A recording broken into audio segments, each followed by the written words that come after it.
Assalamualaikum warahmatullahi wabarakatuh. Di sini saya akan mempresentasikan peradaban dan latar belakang geografis Cina. Di slide pertama yaitu ada pembahasan yang pertama sejarah perkembangan peradaban Cina. Pembahasan yang kedua yaitu letak geografis peradaban Cina kuno. Pembahasan yang ketiga watak khas Cina Utara dan Cina Selatan. Pembahasan yang keempat tata hidup keagamaan Toa, Konghucu, dan Buddha.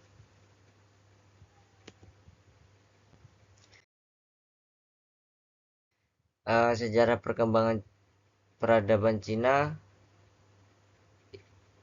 salah satu peninggalan manusia tertua di dunia adalah peradaban Cina kuno dengan catatan arkeologi dari abad ke-16 sebelum Masehi yang membedakan dengan banyak perbedaan lainnya yang terus bersambung sampai dengan Cina di masa modern ini.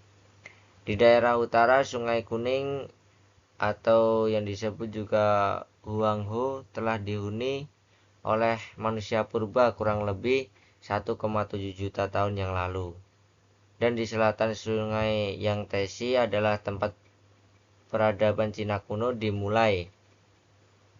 Kedua sungai ini tidak hanya sering menimbulkan banjir, tetapi juga membantu masyarakat di sekitarnya. Contohnya yaitu banjir yang menyemburkan tanah sehingga banyak tanaman tumbuh dengan baik. Masyarakat Cina kuno sejak zaman Neolitikum atau masa batu muda.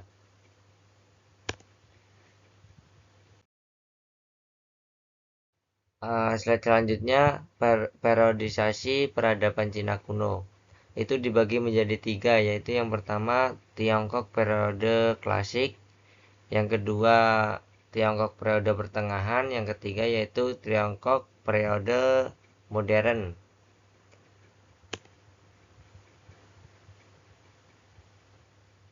Tiongkok periode klasik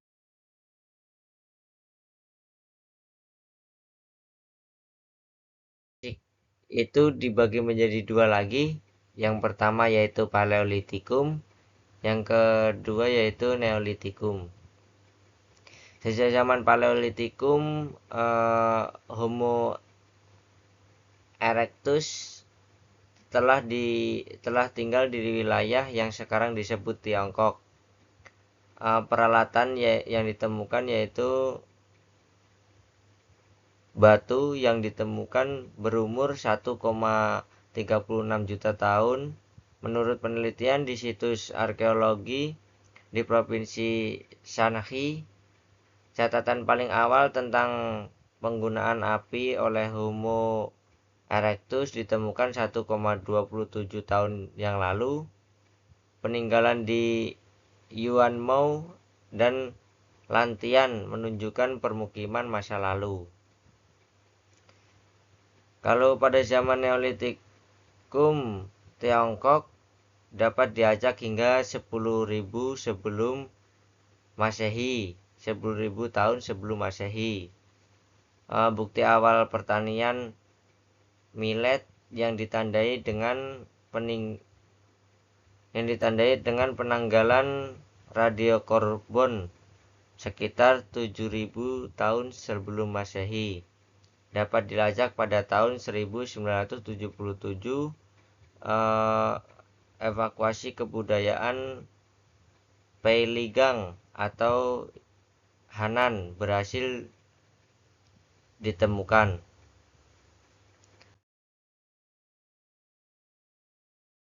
Adapun dinasti-dinasti kuno yaitu dinasti Xia. Yang pertama adalah dinasti Xia yang menggunakan sistem monarki sebagai sistem pemerintahan yang memperkenalkan gagasan tentang pemerintahan yang diawasi oleh hakim dari langit yang merupakan gagasan penting dalam pemerintahan Cina secara keseluruhan. Selain itu, dinasti Xia adalah dinasti pertama yang menerapkan pemerintahan yang berdasarkan peraturan. Dinasti Xia ini berlangsung selama sekitar 470 tahun dari 2070 sebelum Masehi sehingga 1600 sebelum Masehi. Dan beberapa di wilayah Huanghe dia menciptakan dasar untuk memerintahkan Cina yang lama, yang kemudian diteruskan oleh dinasti Shang dan Zhou. Dinasti Shang. Dinasti Shang adalah dinasti yang mulai sekitar tahun 1600 sebelum Masehi dan berakhir pada tahun 1046 sebelum Masehi. Ini menggantikan dinasti Xia dan diikuti oleh dinasti Barat Zhou. Dinasti Shang adalah dinasti pertama yang dicatat dalam sejarah Cina dengan 30 raja yang memimpin selama 17 generasi. Filosofi dan kebudayaan Cina terkait erat dengan dinasti Shang. Filosofi Toa yang menekankan gagasan bahwa selama hal berjalan sesuai kodratnya dan bersifat abadi dianut oleh masyarakat Cina, ini berdampak besar pada hubungan sosial, politik, dan lain di Cina. Yang ketiga yaitu dinasti Zhou. Dinasti Zhou adalah dinasti yang berlangsung selama 789 tahun di Cina yang dimulai pada tahun 1046 sebelum Masehi dan berakhir pada tahun 256 sebelum Masehi. Ini menggantikan dinasti Shang yang diikuti oleh dinasti Qin dan menjadi dinasti terpanjang dalam sejarah Cina, menunjukkan kekuatan politik, ekonomi, dan kultur.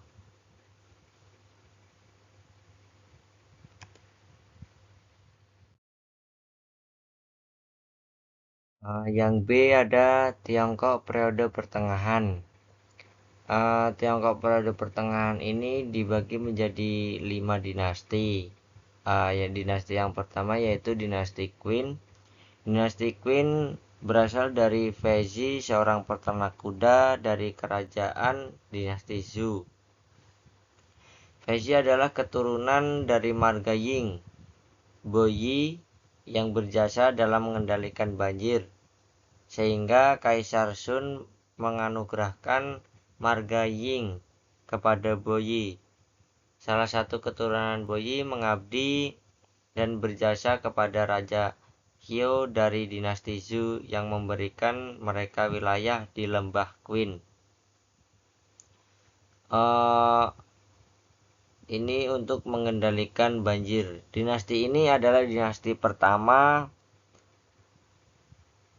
yang menyatukan berbagai suku di Cina menjadi satu bangsa. Ia kemudian diberi gelar Xin Huangdi yang berarti kaisar pertama Cina atau sering disebut sebagai kaisar pertama. Yang kedua yaitu ada dinasti Han. Dinasti Han adalah salah satu dari 3 dinasti Cina yang paling berpengaruh. Pada tahun 206 sebelum Masehi, Liu Bang adalah seorang petani yang berhasil mendirikan dinasti Han dan mengangkat dirinya sebagai kaisar baru dengan gelar Han Guadi. Dinasti Han Barat berpusat di Chang'an dan dinasti Han Timur berpusat di Luoyang. Kekuasaan dinasti Han mencakup Asia Tengah dan sebagian besar wilayah Cina. Selama masa kemakmuran dinasti Han yang berlangsung selama sekitar 215 tahun, hampir 70 juta orang meninggal pada masa dinasti Han. Wilayah administrasi dibagi menjadi 36 provinsi. Beberapa dari provinsi ini tetap menjalankan pemerintahan dinasti Qin, tetapi sistem pemerintahan feodal tetap ada. Yang ketiga yaitu zaman 3 negara. Dalam sejarah Cina, zaman tiga negara juga dikenal sebagai Samkok atau Three Kingdom era, merujuk pada periode antara tahun 220 sebelum Masehi dan 280 sebelum Masehi, setelah runtuhnya dinasti Han Timur dan sebelum penyatuan kembali Cina oleh dinasti Jin. Pada periode ini terdapat tiga negara besar saling bersaing, yaitu negara yang pertama yaitu Wei Utara, Sun Han, dan Wu Tibur.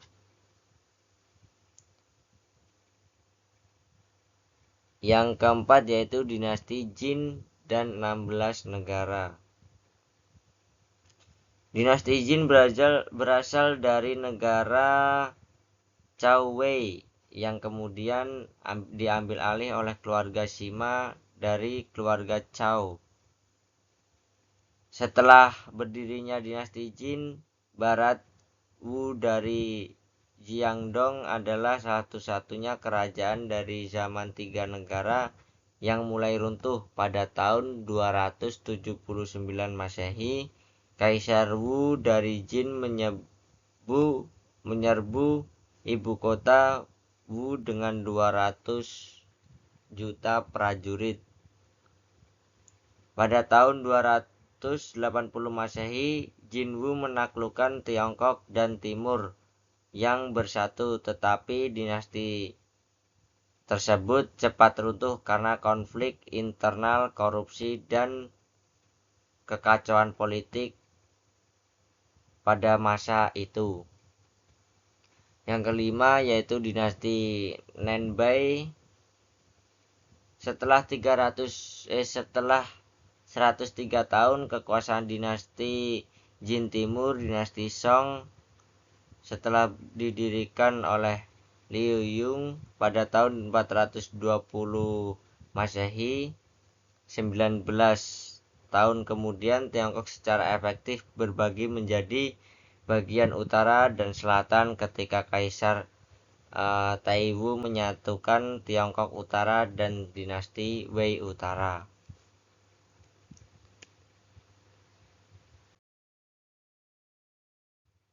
Tiongkok periode modern.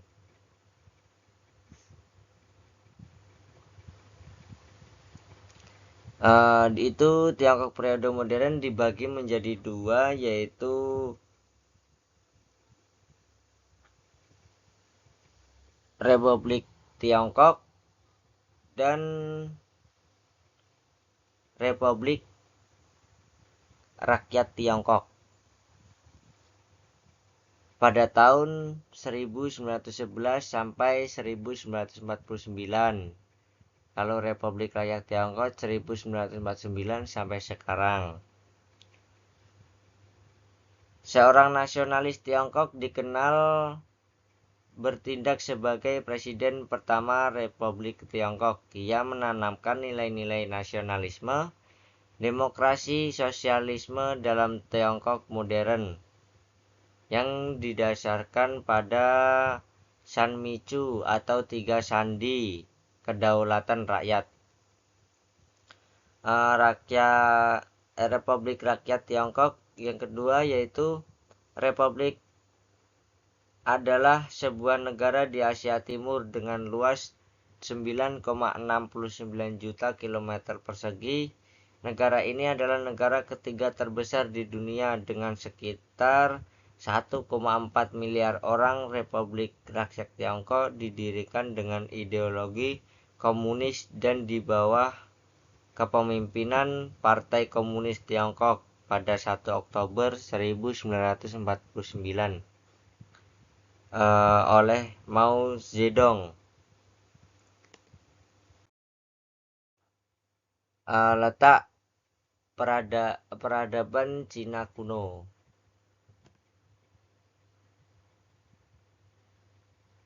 Ini letak geografi peradaban Cina kuno itu dibagi menjadi dua sungai. Yang pertama yaitu Sungai Huanghe Sungai Huanghe juga dikenal sebagai Sungai Kuning yang merupakan sungai terpanjang kedua di Cina setelah Sungai Tesi dan memainkan peran penting dalam membentuk peradaban Cina sekitar kurang lebih 1,7 tahun yang lalu. Manusia purba tinggal di sekitar Sungai Huanghe yang merupakan bentuk peradaban pertama di wilayah tersebut. Sungai ini bermula di pegunungan Kwenlun di Tibet dan bermuara di Laut Kuning. Yang kedua yaitu ada Sungai Yang Tesi. Sungai Yang Tesi atau Sungai Panjang adalah sungai terpanjang di Cina dan Asia dan sungai terpanjang ketiga di dunia, terletak di antara Sungai Huanghe di utara dan Sungai Yang Tesi di selatan, merupakan batas selatan kebudayaan Cina kuno. Sungai ini memiliki panjang 6.300 km dengan lebih dari 1.000 km dari utara dan selatan. Dari barat ke timur terdapat lebih dari 700 anak sungai. Sungai Yang Tesi bermuara di Laut Cina Timur setelah berhulu di dataran tinggi Tibet. Watak khas Cina Utara dan Cina Selatan. Cina Utara sendiri cenderung menunjukkan sifat-sifat seperti keberanian, ketegasan, ambisi, dan pragmatis. Kalau Cina Selatan yaitu cenderung menunjukkan sifat-sifat seperti kesantunan, kehalusan, kecerdasan, serta lebih memperhatikan keberuntungan dan ilmu metafisika.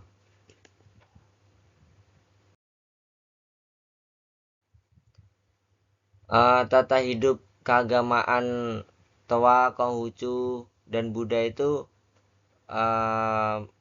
meliputi meditasi, penghormatan kepada Buddha, dan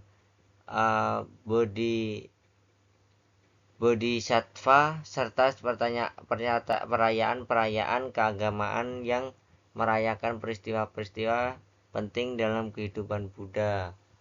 Kalau Konghucu yaitu melibatkan penghormatan terhadap leluhur, pelaksanaan upacara, peringatan, serta peningkatan etika sosial melalui pengembangan pribadi. Atau